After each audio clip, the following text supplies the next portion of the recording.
कहानी पिता, जो ज्ञान रंजन जी द्वारा लिखित है।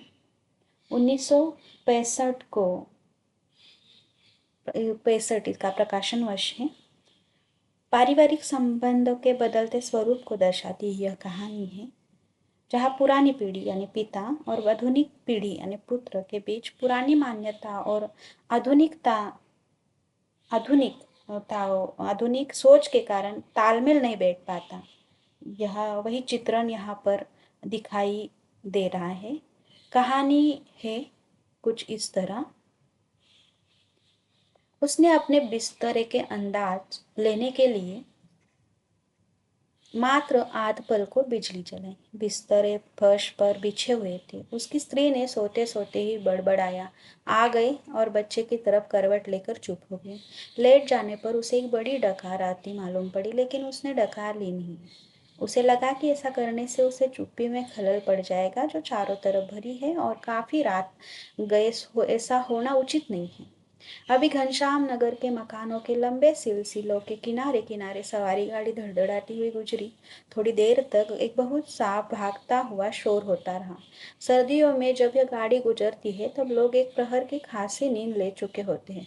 गर्मियों में 11:30 का कोई विशेष मतलब नहीं होता।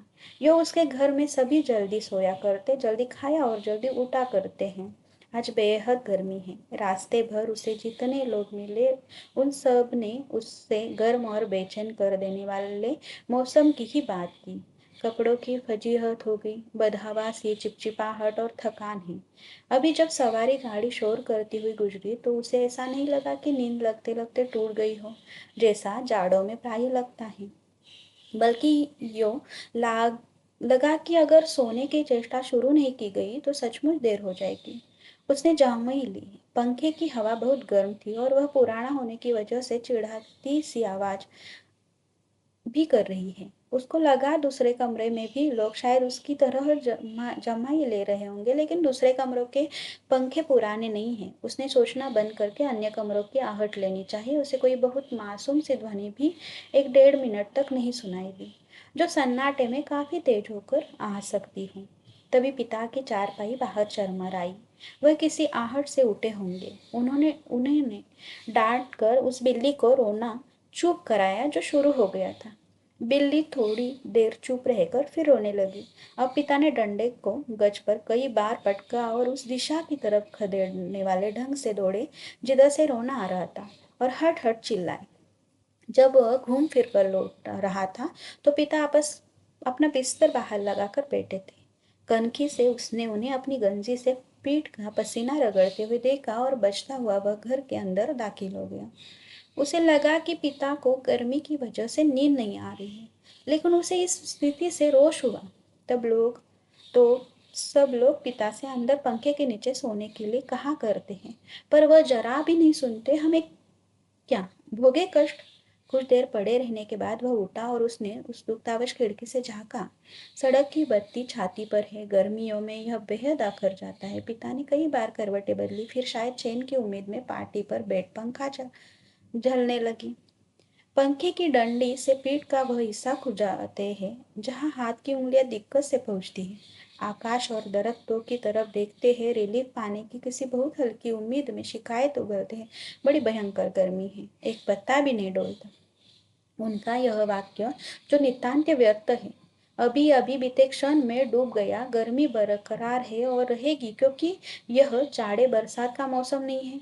पिता उठकर घूमने लगते हैं। 1 या 2 बार घर का चक्कर चौकीदारों की तरह हो ओ करते हुए लगाते हैं, ताकि कोई सेंध वेंध न लग सके। लौटकर थके स्वर में हे ईश्वर कहते हुए उंगली से माथे का पसीना काटकर जमीन पर चुवाने लगते हैं।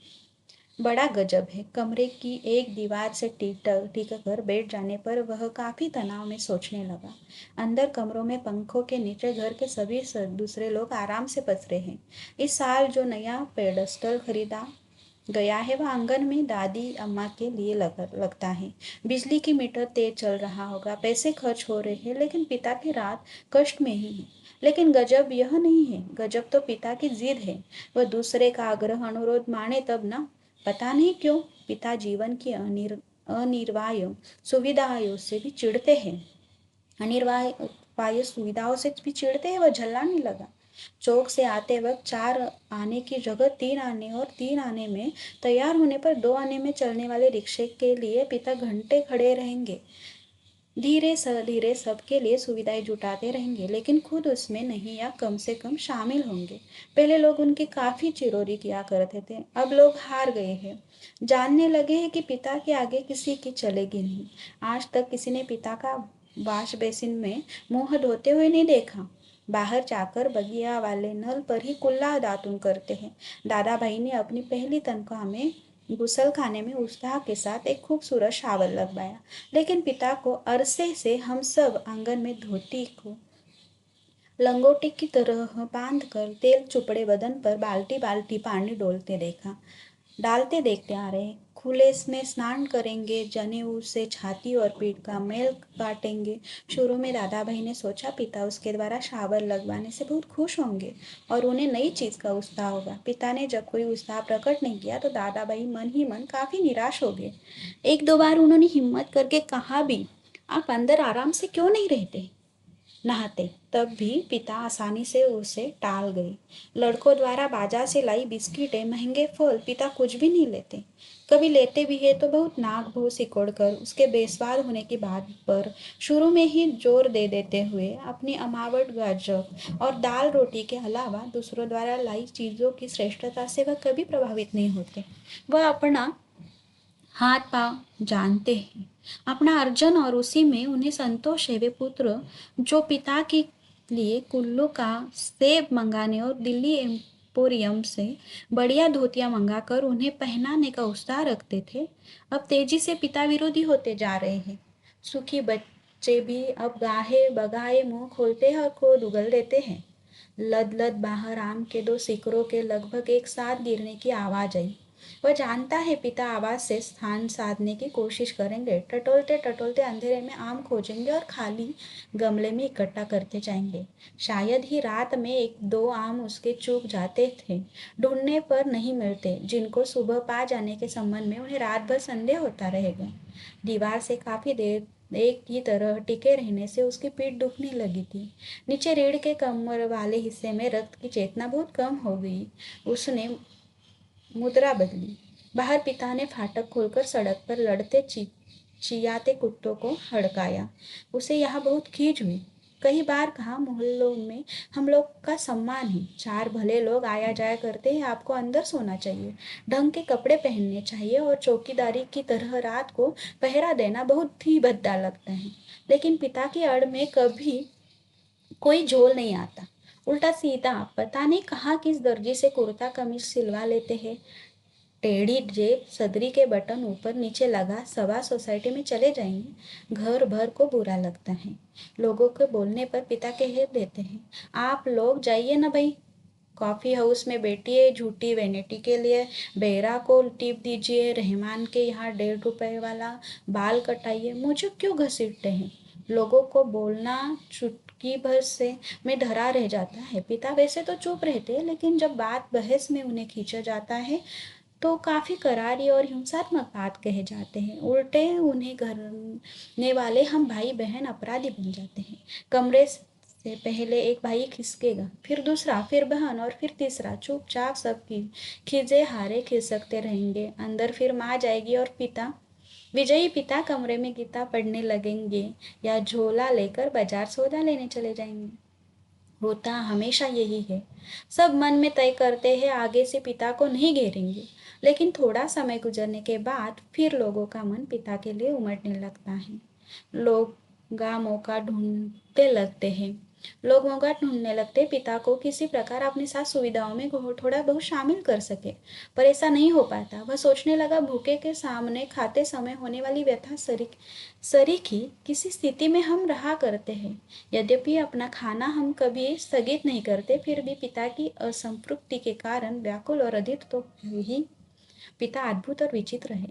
वह सोचते हुए उठा, कमरे में घूमने या सिगरेट पी सकने की सुविधा नहीं थी, अन्यथा वह वैसा ही करता। उसने सो जाने की इच्छा की और अपने को असहाय पाया। शायद नींद नहीं आ सकेगी, यह ख्याल उससे घबराने वाला लगा। पिता अद्भुत और विचित्र है, यह बात वह भूल नहीं रहा था। पिछले जाड़ों में वह अपने लोभ को कुचल कर बमुश्किल एक कोट का बेहतरीन कपड़ा पिता के लिए लाया। पहले तो वह उसे लेने को तैयार नहीं हुए, लेकिन माँ के काफी घुड़कने फुड़कने से राजी हो गए और उसी खुलदाबाद के किसी लपट्टू दर्जी के यहाँ सिलाने चल दिए। सुधीर ने कहा, कपड़ा कीमती है, चलिए एक अच्छी जगह में आपका नाम दिलवाता हूँ। वह ठीक सिएगा, मेरे परिचित भी है। इस बात पर पिता ने काफी हिकारत उगली। वह चिड़े उठे, मैं सबको जानता हूँ। वही म्यूनसिपल मार्केट के छोटे मोटे दर्जियों से काम कराते और अपना लेबल लगा लेते। साहब लोग, मैंने कलकत्ते के हाल एंडरसन के सिले कोट पहने हैं अपने जमाने में, जिनके यहाँ अच्छे खासे यूरोपियन लोग कपड़े सिलवाते थे। ये फैशन वैशन जिसके आगे आप लोग चक्कर लगाया करते हैं, उसके आगे पाँव की धूल है। मुझे व्यर्थ पैसा नहीं खर्च करना है। कितना परस्पर विरोधी तर्क किया पिता ने। ऐसा वह अपनी जीत को सर्वोपरि रखने के लिए किया करते हैं। फिर सुधीर ने भी कपड़ा छोड़ दिया। जहाँ चाहिए सिलवाइए या भाड़ में झोंकाइए, हमें क्या। वह धीमे धीमे बुदबुदाया। ये पिता बाहर अकबका कर उठ पड़े। शायद थोड़ी देर पहले जो आम बगीचे में गिरा था, उसकी आवाज़ जैसे आप सुनाई पड़ी हो। वह खिड़की के बाहर देखने लगा। किंचित टीका टीका सा पीठ के पसीने से बनियान चिपक गई थी। बेहद घुटती हुई गर्मी मन उसका मता जाता था। बीवी पड़ी आराम से सो रही है, इसे कुछ पता नहीं। शायद पिता की खाट खाली थी, वह गिरा आम टटोलने के लिए बगिया में घुसे होंगे।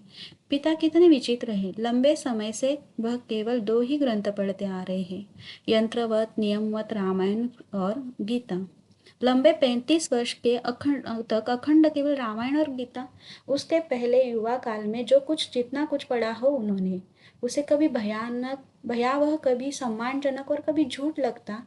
यह देख सोचकर कि कोई व्यक्ति केवल 2 पुस्तक में जिंदगी के 35 वर्ष काट सकता है और कैसे काट लेता है। तभी उसका बच्चा कुनमुनाकर रोने लगा। उसने तपाक से खिड़की छोड़ी और अपने बिस्तर पर झूठ मूठ सो गया। ऐसा न हो कि देवा बच्चे के रोने से उठ पड़े और उसे संदिग्ध अवस्था में देखकर बहुत से बेकार प्रश्नों द्वारा हलकान करना शुरू कर दे। देवा बच्चे के मुंह में संदेह पहले ही सी बेखबर हो गई। वह खुद बिस्तर पर सोता मालूम पड़कर भी जागता रहा। संचूसने की चप चप आवाज आती रही और थोड़ी देर बाद बंद हो गई। उसने तय किया कि वह देवा के बारे में ही कुछ सोचे अथवा उसके शरीर को छूता रहे। उसने देवा के कुल्ले पर हाथ रख दिया, लेकिन उससे तनिक भी उत्तेजना अपने अंदर महसूस नहीं हुई। उसने थोड़ी देर उत्तेजना की प्रतीक्षा की। अपनी इस हरकत से ऊब होने लगी और मन भी लांछित करने लगा। बाहर पिता सोया जग रहे हैं।